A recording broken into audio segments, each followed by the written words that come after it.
terceira parte, América Central. Olá pessoal, meu nome é Arthur Albuquerque e esse é o terceiro vídeo da série sobre a minha viagem ao extremo Alasca. Essa parte ocorre na América Central, cobrindo do Panamá a Guatemala. Antes de iniciar a narração, convido você a se inscrever no canal e a clicar no sininho para ser notificado de nossos próximos vídeos. Então, após a decolagem em Bogotá, em uns 90 minutos de voo, pousamos na bela cidade do Panamá. No aeroporto, fizemos a imigração e seguimos para o hotel a fim de dormir e partir bem cedo, como de costume. No dia seguinte, gastamos um bom tempo para concluir o desembaraço alfandegário das motos. Máquinas liberadas, seguimos logo para a ruta americana. Em quase todo o trajeto pela América Central, a polícia rodoviária de cada país, um pouco antes da zona urbana, sempre arrumava uma justificativa para nos parar. Então, eu sempre me identificava como militar e informava que estava indo visitar o hipotético amigo General Contreras, na próxima grande cidade, a fim de inibir a sanha arrecadatória dos policiais.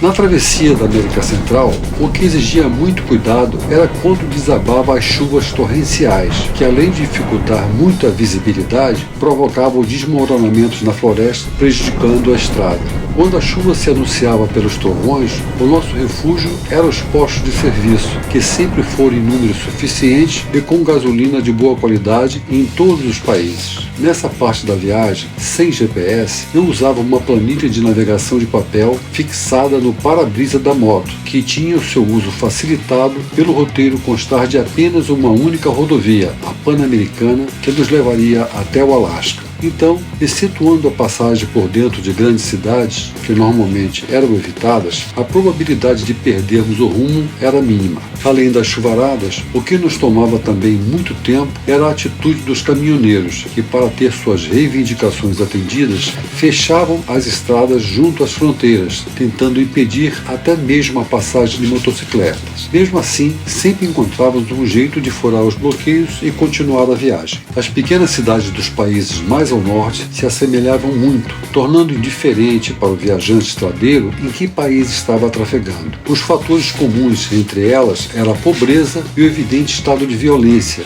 que tinha como expoente a gangue de narcotraficantes chamada Maras, que se caracterizava pelo corpo todo tatuado de seus membros e pelo terror imposto a essa parte da América Central. Outra situação muito desagradável era passar nas fronteiras. Quando para fazer a imigração e a aduana, o tempo despendido era muito alto, variando de 3 a 5 horas. O motivo é comum a toda a administração pública corrupta, ou seja, os servidores públicos criavam dificuldades para vender facilidades e através dos chamados tramitadores, que funcionavam como seus despachantes informais, garantiam um salário adicional. Além disso, a ameaça de furto na bagagem da moto estava sempre à espreita, para o caso de algum motociclista facilitar deixando a moto sozinho. No trânsito pelas cidades, era comum ver homens armados de escopeta, guarnecendo os estabelecimentos comerciais. Os hotéis, na maioria muito rústicos, aceitavam o cartão de crédito e os postos de gasolina em meia floresta entre as cidades exigiam a moeda nacional.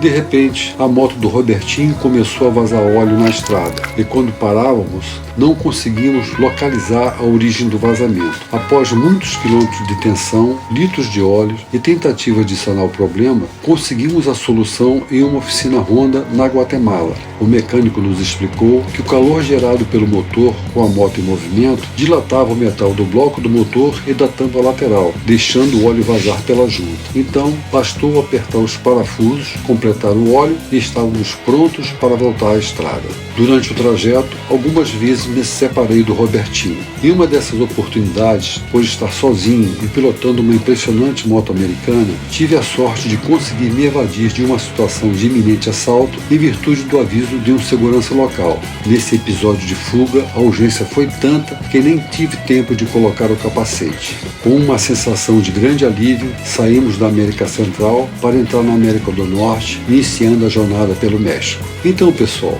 vamos continuar nessa aventura? Espero que vocês tenham gostado desse vídeo. Não esqueça de deixar o seu like e fazer a sua inscrição no canal, além de clicar no sininho para ser notificado do próximo vídeo. Outros vídeos da playlist do Alasca estão no card e na tela final para você conferir. Um forte abraço e até a próxima.